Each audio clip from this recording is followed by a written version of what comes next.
So let's talk about the market. And even as I'm making this video, /NQ, which is the NASDAQ future, is still making higher highs during the aftermarket trading session. What's going on, team? It's Ricky with Technical Solutions. And if you think the stock market is just absolutely insane, make sure you smash that like button. I think it's absolutely crazy today. I think, we all heard the big news where Amazon crossed $3,000 a share and investors look past the COVID cases. It's just like all of a sudden it just doesn't matter, right? It's not like it went away. It's just our focus isn't there anymore. It's crazy what media can do, right? When it comes down to perspective. So huge congrats to Amazon. And even during their aftermarket trading session, they're still going up higher and higher. So they closed nearly a 6% day. And let's not forget to talk about Tesla.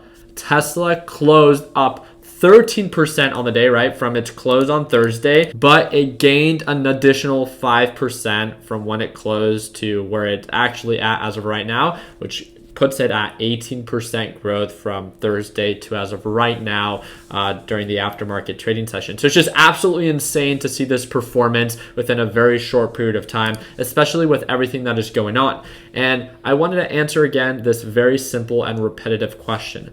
I do agree with literally almost all of you. Feel free to share your opinion down below, but I don't think there's really anyone that is not saying the stock market is not overbought. I think it's very clear to everyone that the stock market, especially /NQ, which is the NASDAQ future, is very overextended. Almost every indicator indicates that based off of previous trading prices. It's just all the signs are like, what the heck is going on? The market is super overbought.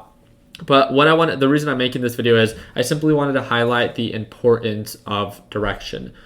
I think it's great that we are all made very well aware that the market is very overbought, that we should be maybe extra careful or extra selective, but it doesn't mean that we have to be scared. Pullbacks and corrections are all part of the game. It's just preparing for it. And it's not hoping one happens, right? I'm not gonna, as you guys know, I trade a lot of inverse ETFs, and when the market goes up, right, TQs goes up. So I was able to close a little bit over $440 profit trading TQ. So great to see that, right? But on top of that, because this is so overbought, a lot of you guys might be asking, well, what if the market pulls back? How could I make money when the market pulls back? The inverse of TQs, which is SQs. This goes up when the market goes down, or when /NQ goes down, right? So this is something that a lot of people are paying attention to, but I think it should be made very clear that there's a big difference from an actual confirmation of a rejection on /NQ and hope. I think that, if you enter a position on SQs right now, hoping that the market begins to pull back, what makes 1 week ago any different when it was already overbought? Right now, the market is so bullish. There's just a lot of hype, a lot of momentum, and it wouldn't be much of a surprise if it continues and continues to uptrend. You can say whatever it is that you want. You can hope and pray for everything to happen, but it just, at the end of the day, when it comes down to /NQ and overall market direction, right now we are super bullish. And I think one of the best things that we can do during this time is take it day by day, right? Being selective. And it made sense on why I took my trades today on TQs, because TQs just continued and continued to remain bullish all day.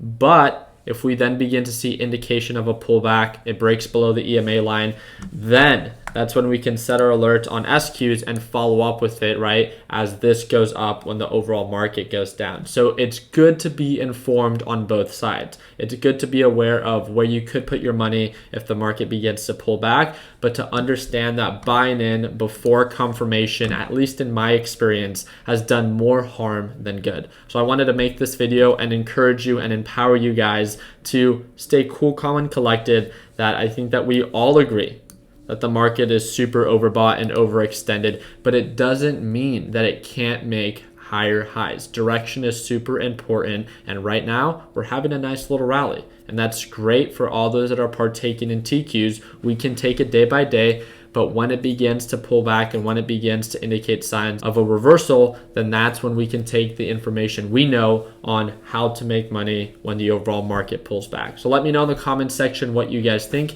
Do you think the market is due for a pullback, or do you think that it will only continue to uptrend, right? I really hope that you learned something new in this video, and if you did, I hope that we earned your thumbs up. Don't forget to stay connected. You guys can join our free Facebook group. We have over 283,000 members, and that's our first link down below. Don't forget to subscribe to the channel, and we'll see you guys on the next one. Take it easy, team.